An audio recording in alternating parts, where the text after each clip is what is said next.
La révolution industrielle est née en Angleterre au XVIIIe siècle et s'est répandue en Europe jusqu'à la fin du XIXe siècle avec un rythme différent selon les pays.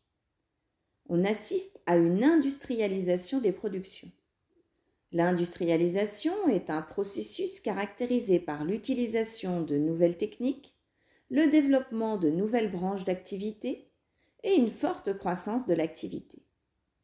Les grands bassins industriels se situent à proximité des grands bassins houillers, dans la mesure où l'industrialisation, liée à la mécanisation, s'appuie de plus en plus sur le charbon de terre, la houille, remplaçant le charbon de bois. L'utilisation de la machine à vapeur révolutionne les modes de production. L'usine organise désormais le travail aux dépens des manufactures et le nombre d'ouvriers augmente drastiquement. Les travailleurs sont dépossédés de l'outil de production et effectuent un travail nécessitant peu de qualification et très répétitif. L'industrialisation repose sur la division des tâches. La machine à vapeur ne révolutionne pas seulement l'industrie, mais aussi les transports. L'espace-temps commence à se réduire au fur et à mesure que les voies de chemin de fer sont construites. En Allemagne, la longueur du réseau de chemin de fer est multipliée par 60 entre 1840 et 1880. Ce réseau de voies de chemin de fer relie principalement les villes les plus peuplées, en passant par les grands bassins industriels et houillers pour le transport des matières premières et des produits finis. Cette révolution des transports stimule l'économie en amont par le besoin de matières premières et en aval par le transport des marchandises et des voyageurs.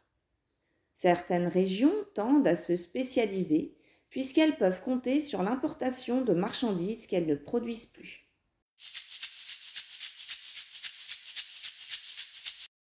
L'agriculture connaît aussi une mécanisation qui tranche avec les techniques agricoles centenaires.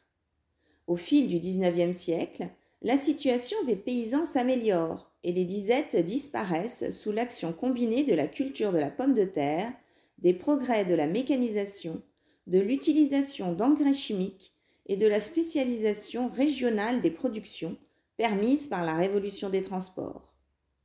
L'industrialisation, avec son besoin croissant de main-d'œuvre, a généré un afflux de populations immigrées, interrégionales ou internationales, et un exode rural massif. Un exode rural est un mouvement d'une population qui quitte la campagne pour aller s'installer définitivement en ville. On assiste ainsi à un processus d'urbanisation. Le taux d'urbanisation des pays industrialisés s'accroît fortement. De 48% de la population urbaine en 1851, l'Angleterre atteint un taux d'urbanisation de 73% en 1911. Paris se transforme sous le Second Empire, sous l'impulsion de Napoléon III, qui confie cette mission au baron Haussmann. Celui-ci axe la transformation de Paris autour de deux grands axes, nord-sud et est-ouest.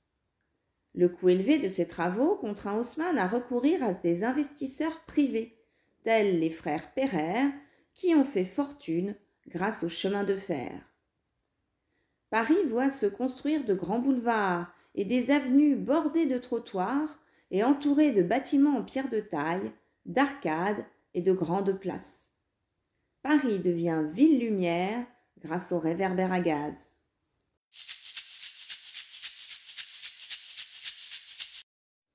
Les populations ouvrières sont celles qui paient le prix de l'industrialisation.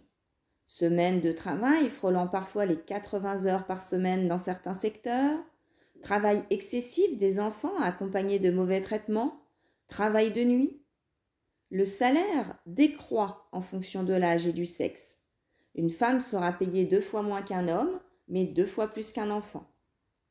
Chez les enfants, ce travail harassant dès le plus jeune âge se traduit par des déformations physiques, du rachitisme, la tuberculose. La mortalité est terrible. Dans les grands centres industriels anglais, la moitié des enfants n'atteint pas l'âge de 10 ans. Les accidents du travail sont nombreux et les salaires sont faibles, permettant seulement de renouveler la force de travail. Les maladies professionnelles font des ravages. L'historien de l'environnement John McNeill estime qu'entre 1840 et 1900, de 800 000 à 1,4 million de Britanniques sont morts de maladies respiratoires dues au charbon.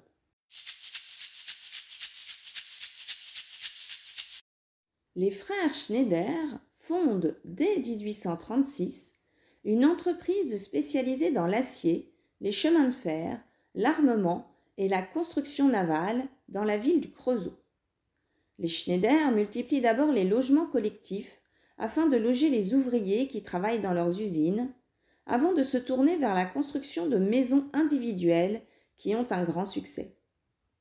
La famille Schneider incarne le paternalisme d'entreprise au travers du financement d'une école, d'équipements collectifs tels l'hôpital ou de la gratuité des soins.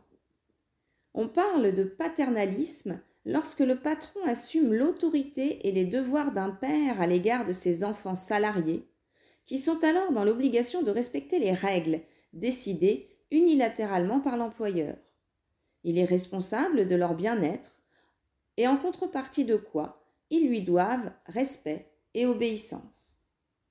Les habitants du Creusot, surnommés Schneiderville, confient la gestion de la ville aux Schneider en élisant comme maire 5 membres de cette famille entre 1841 et 1896.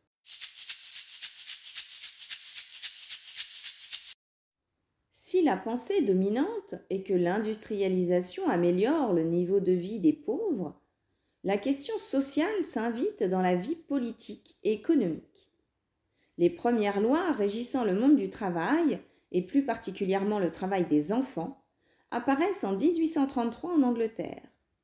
En France, il faut attendre 1841 avant que les premières lois se penchent sur la question. Mais elles seront peu appliquées.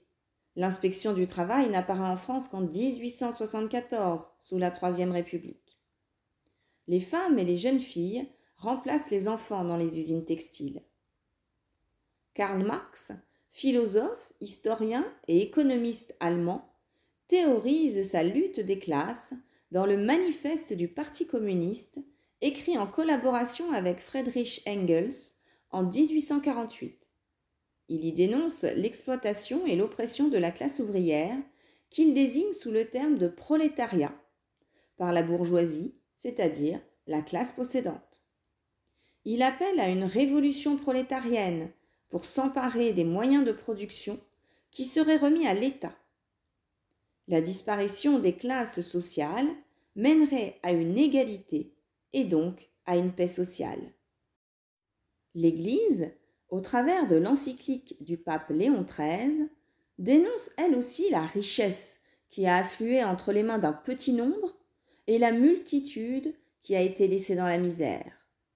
Cependant, le pape y condamne les thèses marxistes.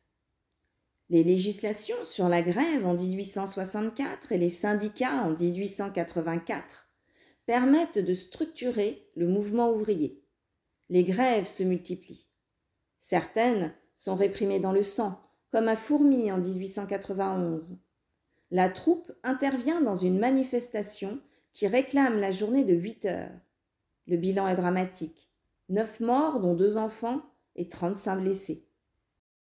Les revendications ouvrières font évoluer les lois et permettent une amélioration progressive des conditions de travail.